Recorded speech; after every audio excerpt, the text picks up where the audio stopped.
ने उनसे प्रार्थना करते हुए कहा, हे प्रभु, हमें आपकी आज्ञा स्वीकार है, परंतु हम यह चाहते हैं कि आप स्वयं भी कोई अवतार ग्रहण कर हमारी सहायता करते रहें। तीनों लोकों का पालन करने के पश्चात अंत अर्थात प्रलय का अधिकार आप अपने पास रखें। हमारा यही मनोरथ है। इतना कहकर वे दोनों मौन हो गए। फिर भगवान शिव की मौन स्वीकृति पाकर उन दोनों ने कहा, हे प्रभु, अब आप सर्वप्रथम हमें यह बताएं कि हम किस रीति के अनुसार आपका पूजन करें। यह सुनकर शिव जी ने उत्तर दिया, हे ब्रह्मा तथा विष्णु, हमें संसार में तुमसे अधिक प्रिय अन्य कोई न होगा।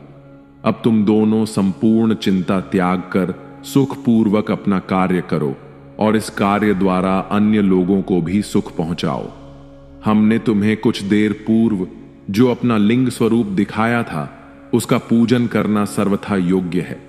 उसी के पूजन से सुख की प्राप्ति होगी। तुमने जो हमसे अवतार ग्रहण करने की प्रार्थना की है, उसके संबंध में यह जान लो कि समय आने पर हम स्वयं ही प्रकट होकर आएंगे। हमारे उस अवतार का नाम रुद्र होगा। हम चारों अर्थात ब्रह्मा, विष्णु, शिव और शक्ति एक ही स्वरूप हैं। जो व्यक्ति हम में किसी प्रकार का भेद समझेगा, उसे बहुत दुख उठाना पड़ेगा। इतना कहकर भगवान शिव ने एक बड़े गुप्त भेद को प्रकट करते हुए कहा, यह भेद वेद में भी अधिक गुप्त है। अर्थात हम सगुण रूप में शिव और शक्ति दो नामों से प्रकट होते हैं तथा तीनों गुणों द्वारा ब्रह्मा, विष्णु एवं शिव नामक देवताओं के रूप में अलग प्रकट होते हैं। किसी कल्प में पहले विष्णु, फिर ब्रह्मा, तदुपरांत रुद्र की उत्पत्ति होती है, तो किसी कल्प में पहले शिव, फिर ब्रह्मा, तत्पश्चात विष्णु की उत्पत्ति होती है।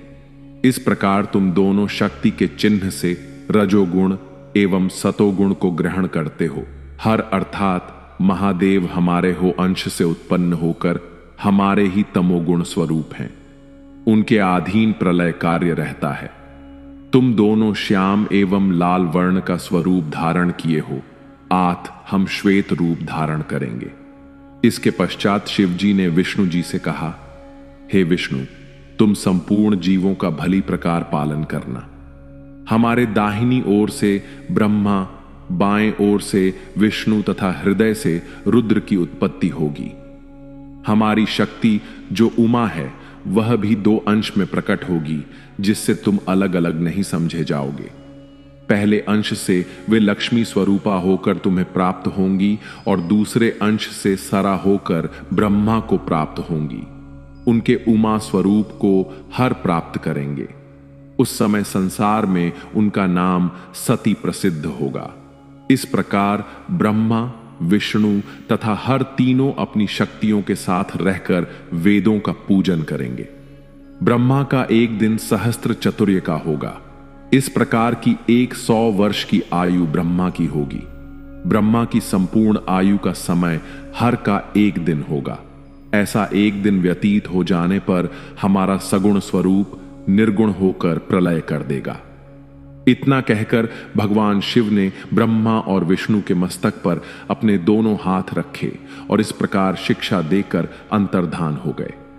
तब वे दोनों शोक से व्याकुल हो हाथ जोड़ते हुए शिव शिव कहते हुए जिस ओर शिव जी लुप्त हुए थे, उसी ओर मुंह किए हुए दंडवत करते रहे। दोस्तों, कुछ इस प्रकार शिव जी ने ब्रह्मा जी और विष्णु जी को शिक्षा दी और सृष्टि उत्पन्न और पालन करने का दायित्व दिया। ओम नमः शिवाय। हमने देखा कि कैसे शिव जी ने ब्रह्मा जी और विष्णु जी को शिक्षा दी कि वे सृष्टि उत्पन्न और पालन कर सकें।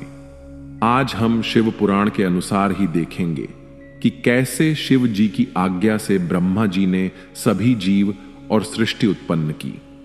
जब भगवान सदाशिव और उनकी शक्ति प्रकृति ने इच्छा की, तो उनकी इच्छा द्वारा सर्वप्रथम बुद्धि की उत्पत्ति हुई। उस महातत्व से अहंकार और अहंकार से सतोगुण, तमोगुण तथा रजोगुण उत्पन्न हुए। इन तीनों गुणों द्वारा आकाश और पृथ्वी की उत्पत्ति हुई। इसी प्रकार क्रमानुसार देवता, मनुष्य आदि योनियों की उत्पत्ति हुई। फिर ब्रह्मा जी ने भगवान शिव के चरणों का ध्यान धरकर सनक, सनन, सनातन, संत कुमार एवं रब 5 मनुष्यों को उत्पन्न किया। यह सब भगवान सदाशिव का ध्यान धरने के अतिरिक्त और कुछ नहीं जानते थे। उन्होंने ब्रह्मा जी से कहा कि हम सृष्टि उत्पन्न करने का कार्य नहीं करेंगे। तब ब्रह्मा जी को बहुत क्रोध आया, पर विष्णु जी के समझाने से वह शांत हुए और बहुत समय तक तपस्या करते रहे। परंतु उस तपस्या का जब कोई फल नहीं निकला तो उन्हें अपने मन में बहुत आश्चर्य हुआ। उस समय भगवान शिव की माया से वे ऐसे भयभीत हुए कि उनके नेत्रों से आंसू की बूंदें टपकने लगीं। उस समय भगवान शिव ने दयालु होकर उन्हें सद्बुद्धि प्रदान की और उनके हृदय में इच्छा उत्पन्न हुई कि भगवान शिव ही यदि मेरे पुत्र उत्पन्न होकर जन्म लें तो संपूर्ण कार्य स्वयं ही सिद्ध हो जाएंगे। इस बात को मन में रखकर वे फिर बहुत समय तक योग समाधि में लीन हो गए। उनकी इस तपस्या से भगवान शिव अत्यंत प्रसन्न हुए और सृष्टि की वृद्धि करने के लिए ब्रह्मा जी के भाग के निचले भाग से अवतार ग्रहण किया।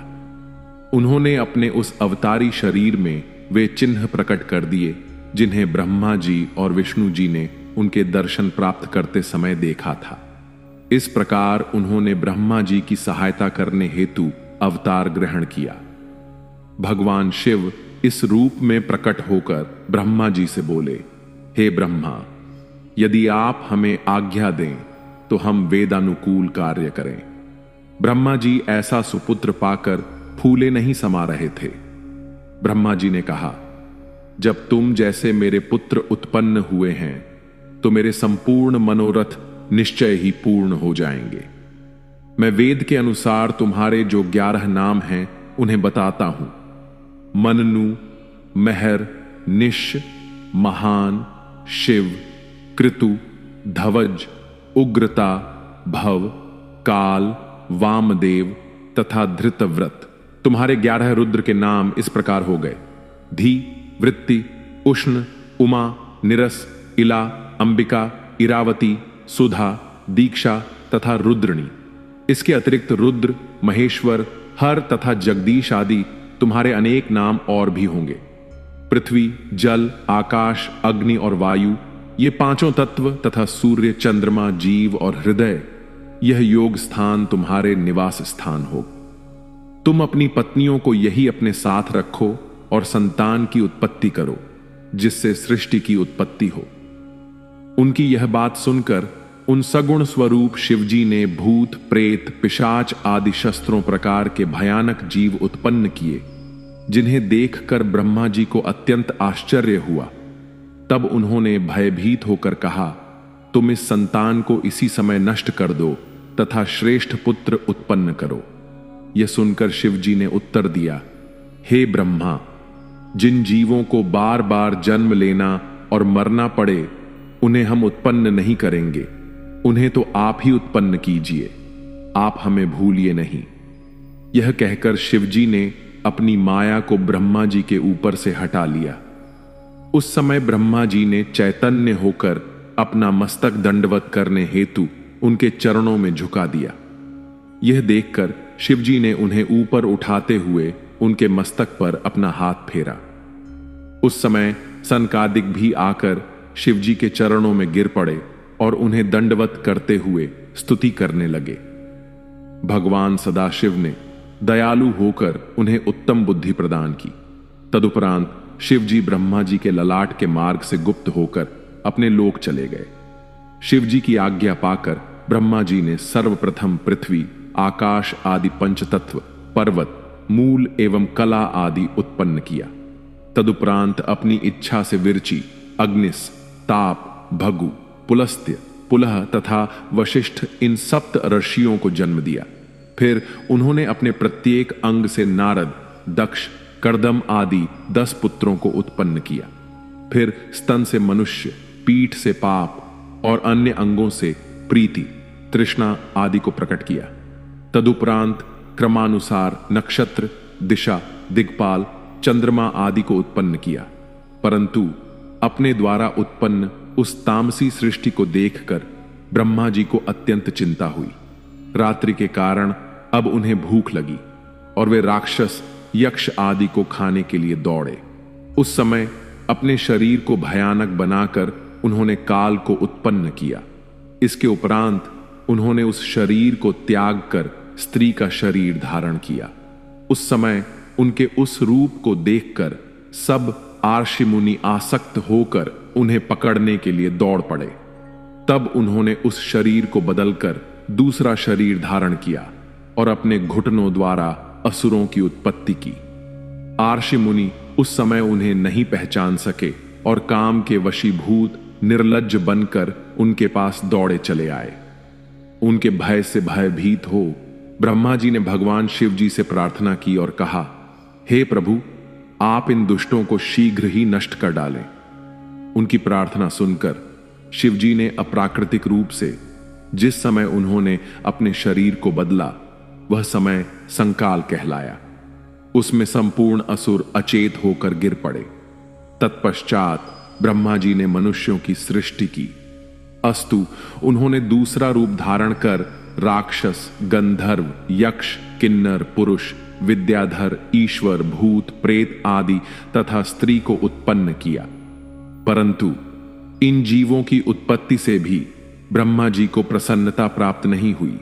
इसके उपरांत शिव जी की इच्छा से उन्होंने सिंह, हाथी, बैल आदि बुद्धिहीन जीवों को उत्पन्न किया। इस सृष्टि को उत्पन्न करने के बाद जब ब्रह्मा जी ने सोचा कि यह काम क्या करेंगे, तब शिव जी का ध्यान करते ही चारों वेद उसी समय ब्रह्मा जी द्वारा उत्पन्न हो गए। उनसे उन्होंने धनुर्विद्या, गान विद्या